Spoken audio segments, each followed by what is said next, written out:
ኪራ ምሩን አነቃት። የደበቃችሁኝ ሚስጥር እስካልነገርሽ ድረስ ምንም ልለቅሽ አልችልም። እስካሁን ታገዝኩሽ። ይሄ የህይወትና የሞት ጉዳይ ነው። ምክንያቱም እኔ ጽናቴን በጣም አፈቅራታለሁ። እሷን ማጣት አልፈልግም። በምንድን ምክንያት ነው እኔ ሌላ ሰው እንዳገባ ያደረገችኝ? እንድትነግሪኝ እፈልጋለሁ ብሎ አነቃት። ኪራ አበደ መሰል። አሰላሙ አለይኩም ወራህመቱላሂ ወበረካቱ። ይህ ቻናል ቤተሰቦች እንደምን ናችሁ? ሰላማችሁ በዘት ይበልልኝ። የኔ መልካሞች በጣም ነው የማመሰግነው። የጽናት ቤተሰቦች፣ የጽናት አድናቂዎች እንዲሁም የምሩ ወዳጆች ሁሉ እንዲሁም ጽናትን በሙሉ የምትመለከቱ ሰብስክራይብ ስለምታደርጉኝ እያመሰገንኳቸው፣ እንግዲህ ዛሬ ኪራ በጣም ስሜታዊ ሆኗል ማለት ነው። የሚያከብራትንና የሚወዳትን እንዲሁም ለእሷ ትልቅ ቦታ ያለው እህቱ ጓደኛው ምሩን አነቃት። ምክንያቱም ፍቅር ነው። ፍቅር ደግሞ የማያደርገው ነገር የለም። የሆነውን ነገር እስካልነገርሽኝ ድረስ በፍጹም ልለቅሽ አልችልም። ምክንያቱም የደበቃችሁኝ ሚስጥር ንገሩኝ። አንቺ እንደምታውቂና ሁሉንም ነገር እናንተ እንደምታወሩ አውቃለሁ። ስለዚህ መስማት እፈልጋለሁ። ቶሎ እንድትነግርኝ እፈልጋለሁ ብሎ ምሩን አነቃት። ምሩን በጣም ደነገጠች። ከኪራ ይህን አልጠበቀችም ነበር። ምክንያቱም በጣም እንደሚያከብራት በጣም ትልቅ ቦታ እንዳለው ታውቃለች። ነገር ግን ፍቅር ነው። ፍቅር የማያደርግ የለም።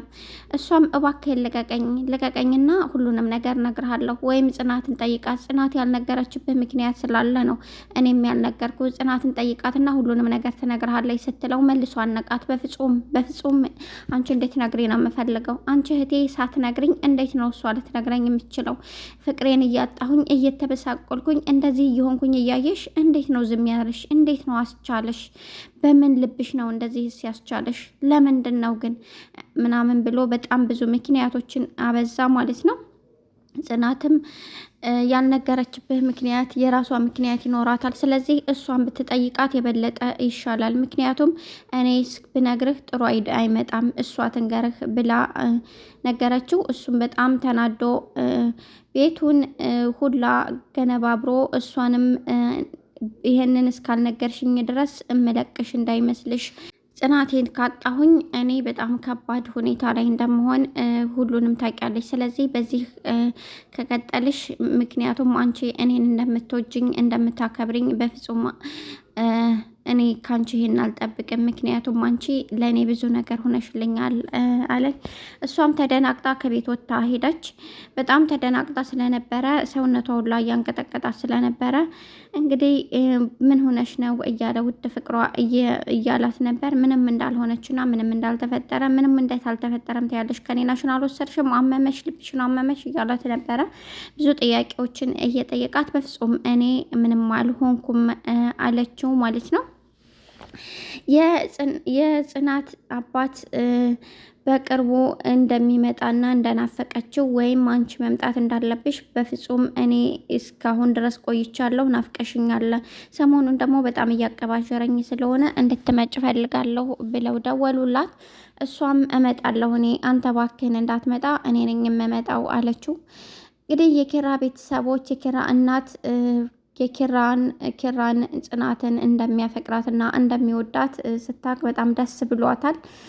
ነገር ግን ይሄንን ድራማ ለምን ለመስራት እንዳሰቡና እንዴት ሌላ ሰው እንድትድራት ሌላ ሰው ለማግባት እንዳሰብ በቃ ፈተና እንዴት እንዳደረጉባት ሁሉንም ነገር መተን እንነግርሃለን የተፈጠረውን ነገር ብለዋለች ማለት ነው። የኪራ አባት ደግሞ ለምን ሌላ ሰው ሊድራው እንዳዘጋጀና ይሄንን ፕሮሞሽን ደግሞ እሷን ለምን ጽናቴን እንዳዘጋጃት ሁሉንም ነገር የሚነግረው ይመስለኛል ማለት ነው። ምክንያቱም መጣሁኝ ሁሉንም ነገር እንነግርሃለን የተፈጠረውን ነገር፣ አሁን ግን አግብተህ ወልደህ እንፈልጋለን ብለውታል። ጽናት ደግሞ ቤተሰቦቼ ሊመጡ ነው ስትባል በጣም እያንቀጠቀጣትና እየፈራች ነው። እኔ ብቻዋን እያወራይ ኩሽና ቤት መልሰው ደግሞ እሱን ቢያሳጡኝ እሳ እንዴት ነው የምሆነው? ከዚህ በኋላ መቋቋም አልችልም፣ አምላኬ እንድትረዳኝ እፈልጋለሁ እያለች አምላኳን እየተማጸነች ነበር። ምሩ ከጓደኛዋ ጋር ተገናኝታ ይህንን ተሰብስበን መናገር አለብን፣ ወይም ጽናቴ መናገር አለባት። ዛሬ እኮ ኪራ በጣም አንቆኝ ነበር ሊገለኝ እስከሚያስብ ድረስ። እውነትሽን ነው እንደዚህ ያደረገ ኪራ አለቻት። አዎ እንደዚህ አድርጓል። አንቆኝ በጣም ሊገለኝ እስከሚያስብ ድረስ እውነቱን ልትነግሩኝ ይገባል፣ የደበቃችሁኝን ሚስጥር መናገር አለባችሁ እያለ በጣም እያስቸገረኝ ነበረ አለቻት። ስለዚህ ይሄንን ነገር መናገር ያለባት ጽናት ናት። ራሷ ጽናት እንደዚህ ተፈጥሮ ነው፣ ስለዚህ ለሌላ ልድረህ ያሰብኩት በዚህ ምክንያት ነው ብላ መናገር ያለባት ራሷ ጽናት ናት ተባብለው እሺ በቃ ይሄንን እንድትናገር እኛ እንገፋፋታለን አሉ። ናሆሜ ትልቅ ችግር ውስጥ ገባ። እናቱ መውለድ አለብህ፣ ልጅ ማቀፍ አለብህ፣ ስለዚህ ልጅ እንድታሳቅፈኝ እፈልጋለሁኝ። በቅርቡ ተጋብቷችሁ እስካሁን ባትጋቡም ልጅ እንዲኖራችሁ እፈልጋለሁ። እንዴት እስካሁን አልተጸነሰም? ምንድን ነው? ምን እያደረክ ነው? የልጅ ልጅ ማየት እፈልጋለሁኝ እያለች በጣም እየተናገረችው ነበር። ምሩ ደግሞ ሁለተኛ ከዚህ በኋላ እንዳላጣውና እንዳልሰበር እፈራለሁ። ምን ማድረግ እንዳለብኝ አላቅም። ለምንድን ነው እሱስ የደበቃት? የልብ ታማሚና መውለድ ማርገዝ ከቻልኩኝ በጣም ከባድ ሁኔታ ውስጥ እንደሚገጥመኝና በጣም እርግዝናዬ አደጋ እንደሚያጋጥመው እያወቀ እንዴት ነው እንደዚህ ያልነገራት? ምን ማድረግ አለብኝ? እንዴትስ ነው መሆነው? በቃ ምን ማድረግ ነው? በቃ ከህይወቱ ልራቅ ወይስ እያለች ከራሷ ጋር መነጋገር ጀመረች።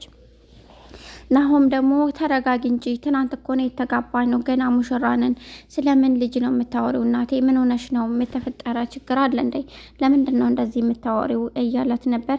ዝም ብለህ አትቀባጥር፣ ልጅ ነው የምፈልገው፣ የልጅ ልጅ ማየት እፈልጋለሁኝ፣ እንድታሳየኝ እፈልጋለሁ። በለጋ እድሜህ በዚሁ በወጣትነትህ ነው መውለድ ያለብህ እያለችው ነበር ደውላ። እንግዲህ ምሩም ምን ሆነህ ነው ሲጨናነቅ ስታየው ሁኔታውን ምንም አልሆንኩም፣ በፍጹም ምንም የሆንኩት ነገር የለኝም፣ አንቺ ማሰብ የለብሽም፣ እኔ በጣም ደህና ነኝ እያላት ነበረ። የሆንከውን እስካልነገርከኝ ድረስ በቃ ምግብም አልበላም መድኃኒትም አልወስድም አለችው። እሱም በቃ እናቴ ልጅ መውለድ አለባችሁ እያለችኝ ነው፣ በዚህ ምክንያት ነው የተጨናነኩት እያላት ነበረ።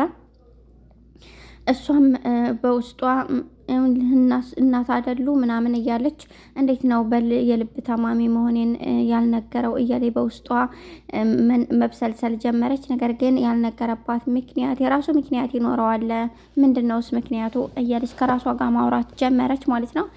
እንግዲህ ጽናት ከጓደኞቿ ከምሩ ጋር እንዲሁም ከዛኛይቱ ጓደኛዋ ጋር ተገናኝተው ሁሉንም ነገር ለኪራ ተናግረው እውነቱን እንዳውቅና ከምሩ ላይ ራስ እንዲወርድ ሁሉን ነገር ያደረኩት እኔ እንደሆንኩኝ እነግረዋለሁ ብላ ሁሉንም ነገር ለመንገር ወሰነች። እንግዲህ የኪራ እናትና አባት ከሄዱበት ተመልሰው ወደ ቤታቸው ሊመጡ ነው። ከዚህ በኋላ የሰርግ ድግስ እንጂ ሌላ አይደለም እያለ ማውራቱን ቀጥሏል ማለት ነው ጓደኛው ናሆም።